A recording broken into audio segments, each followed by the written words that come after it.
Sem dúvida, uma das mais conhecidas e emocionantes histórias de todos os tempos é a lenda do Rei Arthur e os Cavaleiros da Távola Redonda. Mesmo sem saber, muitos atos e costumes dos dias de hoje têm origem naquele tempo, quando a maior honra para um homem era ter um cavaleiro e travar pelejas pelas belas donzelas. Muitos livros foram escritos a respeito das fantásticas aventuras vividas por Arthur e seus destemidos cavaleiros, ganhando também espaço nos desenhos animados, filmes e videogames. Quem nunca ouviu falar sobre as grandes histórias vividas pelo Rei Arthur e seus cavaleiros na Távola Redonda? É exatamente sobre isso que vamos discutir agora. Hoje nós vamos estar conversando um pouco com o grande historiador, professor Gedeon, grande professor de História da Universidade de Cambridge. Tudo bem, professor? Tudo bem. Bem, agora o professor Gedeon irá responder algumas das nossas perguntas sobre o ciclo arturiano. Para começar, professor Gedeon, afinal, o que é esse ciclo arturiano? Bem, é um ciclo literário que contém várias histórias e contos passados na Bretanha, tendo como maioria dos títulos as aventuras do Rei Arthur e os Cavaleiros da Távola Redonda. E essas aventuras? São histórias verídicas ou são apenas contos? Bem, não se pode afirmar a veracidade dos fatos, muito menos negá-los, uma vez que está muito incutido na mente das pessoas, ou seja, quando se lê a respeito, a ideia que se tem é de uma história ocorrida, dado a grande contundência dos acontecimentos. No entanto, quando se debruça detidamente na narrativa, logo se percebe a distância entre a realidade e a ficção. Mas a que se deve ao fato de não podermos ter certeza da veracidade da história? Devido aos fatos terem ficado muito tempo na inércia ou esquecido, quando se retomou a história escrita dos fatos, não se tinha exatamente noção do que era real e do que era lenda. Um exemplo disso era o próprio nome do rei. O que não se sabia ao certo se era Arthur ou Ambrósio Aurelianus. Isso se deve ao fato de que, na época, os grandes líderes eram mais conhecidos pelo que faziam do que mesmo pelo que eram. Bem, lenda ou não, quem eram os principais protagonistas? Bem, existiam vários. Os principais eram o Rei Arthur, o seu amigo Lancelot, a esposa do Rei Arthur, a rainha Guinevere, o grande mago Merlin, que, entre outros, compunham a Távola Redonda. O senhor tocou num ponto interessante. O que é essa tal de Távola Redonda?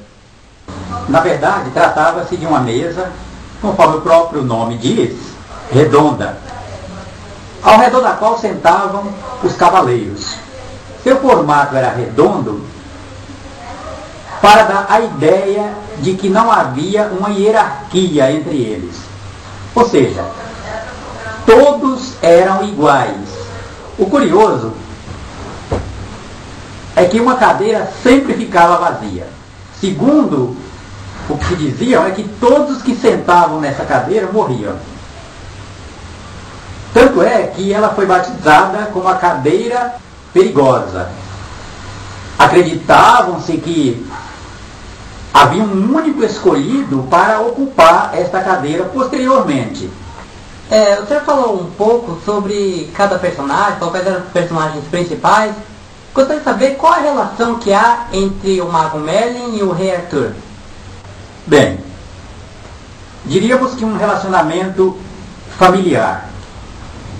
Merlin era o tutor de Arthur, o qual lhe foi dado pelo seu pai, ainda criança, para criá-lo.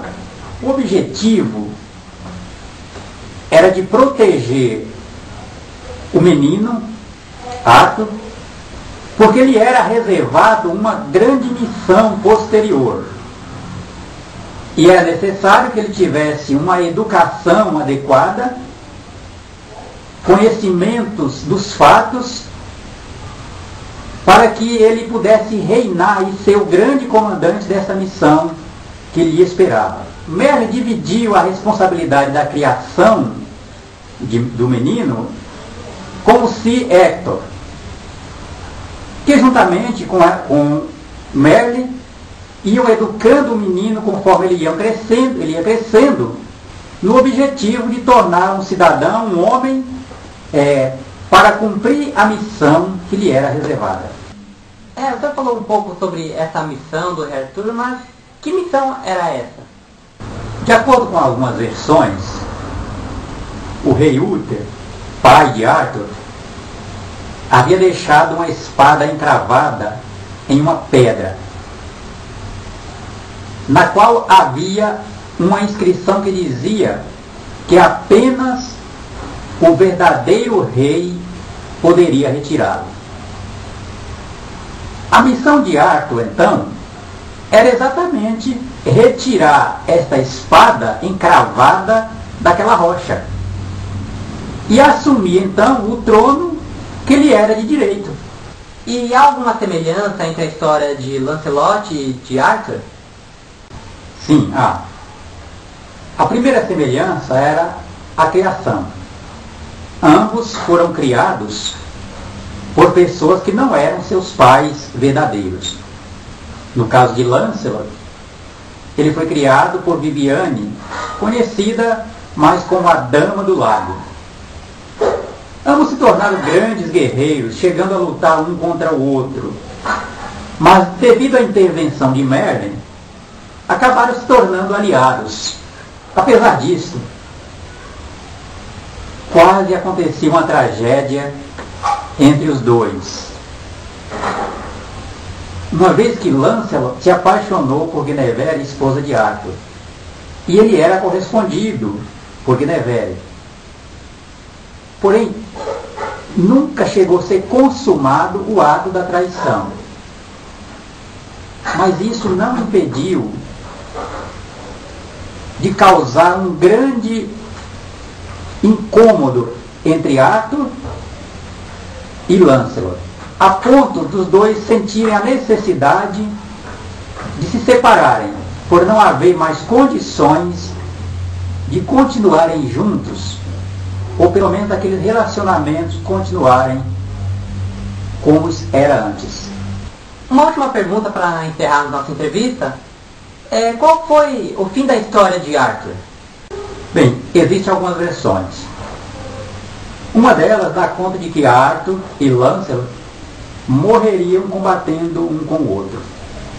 Outra versão diz que Arthur, após derrotar um oponente seu chamado Mordred, que mal sabia era o seu filho, ele foi a um lago junto de Bedevere, um dos seus cavaleiros, onde livrou de sua espada e entrou numa balsa e sumiu na neblina dizendo: quando Bretanha precisar novamente de mim, eu retornarei. Uma outra versão diz que Arthur morreria na batalha contra Mord e Lancelot vingaria a morte do rei derrotando Mordred.